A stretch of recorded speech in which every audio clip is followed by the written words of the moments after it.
Bienvenidos a Metabolismo TV, tu fuente de información correcta sobre el metabolismo y la salud. Historia de la diabetes. Yo soy Frank Suárez, especialista en obesidad y metabolismo. Tengo hoy la intención de darles un poco de la historia de la diabetes.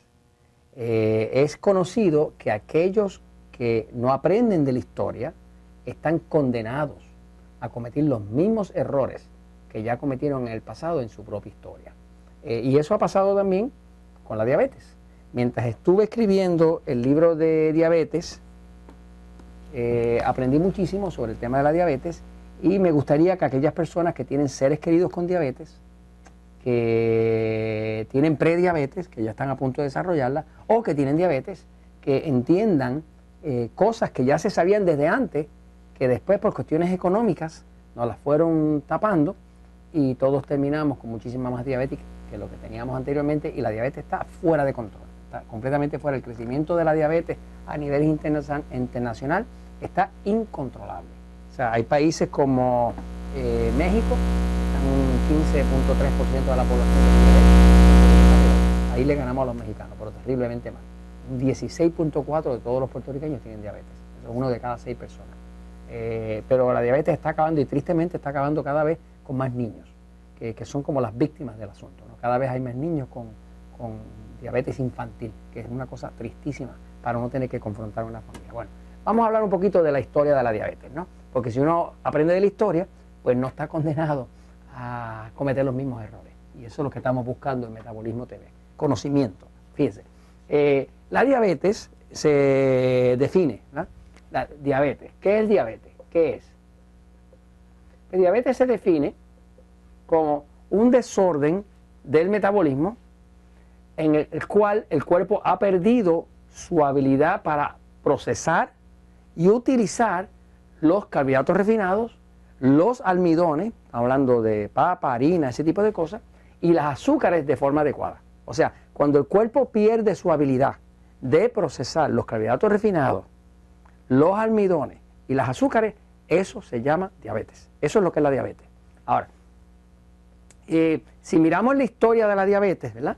Pues vemos que empezó por allá. La primera referencia que se ha encontrado sobre la diabetes viene del año 1550 a.C.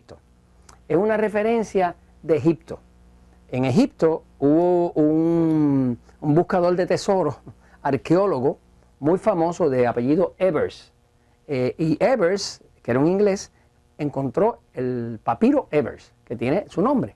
Era un papiro que tenían los egipcios, que estaba de la fecha de 1550 a.C. Y en ese papiro Ebers, pues encontró una descripción de la diabetes.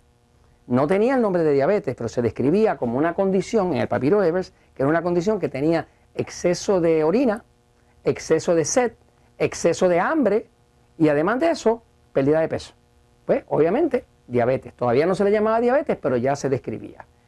Así que ya desde Egipto venían hablando de eso. De hecho, es interesante que desde Egipto, en esa época, en el año 1550 a.C., en la India, más o menos para esa misma fecha, si un practicante médico de la India quería saber si su paciente tenía diabetes o no, pues lo que hacía era fácil, le decía al paciente: yo sospecho que tiene diabetes, pero déjame ver, estar seguro. Hacía la prueba de laboratorio de él, ¿no? Y la prueba de laboratorio es: vaya ahora y orine en ese montículo de tierra que está ahí.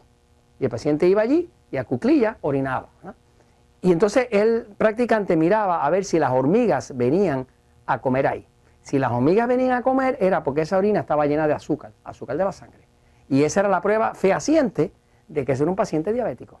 En Grecia, para esa misma época más o menos, los practicantes le decían: orine aquí en una taza, en una copa de vino generalmente, y la persona orinaba ahí. Y el practicante, muy valerosamente, metía el dedo: usted es diabético, porque la orina sabe dulce. Así que básicamente esos eran los primeros laboratorios rudimentarios para la época de 1550 a.C. Ya en Grecia, para el año 129 después de Cristo, pues había un practicante médico muy famoso que se llamaba Galeno de Pérgamo. De hecho, muchos médicos todavía le dicen el Galeno en honor a Galeno de Pérgamo. Pérgamo era una parte de Grecia y este médico escribió una carta magna de la medicina y era un practicante que fue estudiante de Hipócrates, que de los primeros, ¿no? Y básicamente Galeno de Pérgamo describía la diabetes como una condición donde la persona tenía mucha pérdida de orina, mucha pérdida de peso y pérdida de energía, y así lo describía. Pero ya describía la diabetes en el año 129 después de Cristo. En Persia, en el año 1020, había otro practicante médico muy famoso para su época que se llamaba Avicena. Y Avicena fue el primero que trajo la sexualidad, para mencionar la sexualidad de un diabético. Se sabe hoy en día que más de la mitad de todos los hombres diabéticos están impotentes.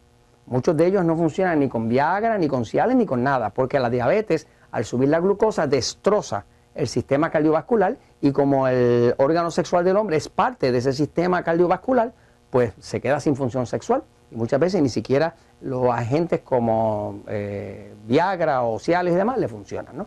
Es una estadística oficial, más de la mitad de todos los hombres diabéticos están impotentes. Pues Avicena ya describía la diabetes como una condición de mucha sed, exceso de hambre, les llamaba hambre anormal y descalabro de la función sexual. O sea que ya Avicena en el año 1020, hace más de mil y pico de años, ya hablaba de la pérdida de la función sexual. Hubo un señor de nombre Thomas Willis, que en el 1675, un practicante médico también, que fue el que le puso el nombre mellitus. Ustedes oyen por ahí la palabra diabetes mellitus. Mellitus lo que quiere decir es sabor a miel. Y es porque él dijo, esta orina sabe a miel. Ah, pues diabetes mellitus. Creó una palabra del latín y ahí muchas veces usted oye diabetes mellitus. Esa palabra la incorporó Thomas Willis, que era un practicante médico del año 1675. Y ya para el año 1880 había un francés de nombre Bouchard, que se le llama el padre de la diabetología. Fue el primer diabetólogo oficial, especialista en diabetes. Ese señor en el 1880 dijo, la cura de la diabetes es la dieta baja en carbohidratos. Oiga esto, yo estoy aquí en el año 2016 tratando de decirle a la gente que no coman tanto carbohidratos refinados, alimentos tipo E. Y este señor hace casi 1000 años estaba diciendo lo mismo, porque en ese momento la única forma que tenían de controlar la diabetes era decirle a la persona no comas tanto pan, no comas tanta harina, porque ya lo habían observado. Así que Bouchard ya lo estaba diciendo, el padre de la diabetes lo decía en el 1880. Pero ¿qué pasa? Que entonces vino que en el 1922 Frederick Banting y William Best estuvieron haciendo unos estudios en Canadá y descubrieron la insulina. Y con la insulina de un perro lograron salvarle la vida a un niño diabético. Y ahí nació la insulina. Cuando que ya Bouchard había demostrado que se podía controlar la diabetes controlando los carbohidratos, pues básicamente Banting y Best, al descubrir la insulina, crearon la industria farmacéutica. Y al crear la industria farmacéutica, el negocio no era decirle come menos carbohidratos, el negocio era usa insulina. Por lo tanto, se olvidó la lección de Bouchard y empezaron a usar insulina y ahora todo el mundo tiene la glucosa alta, métele más insulina. La tiene más alta, pues más insulina. Y ahí nació toda esta industria farmacéutica maravillosa que tenemos hoy en día, que vive de que la gente esté amputada, pérdida de la vista, impotente y ese tipo de cosas, porque ahí ellos venden sus pociones mágicas, ¿no? Y entonces, esto se los comento, pues, porque la verdad siempre triunfa.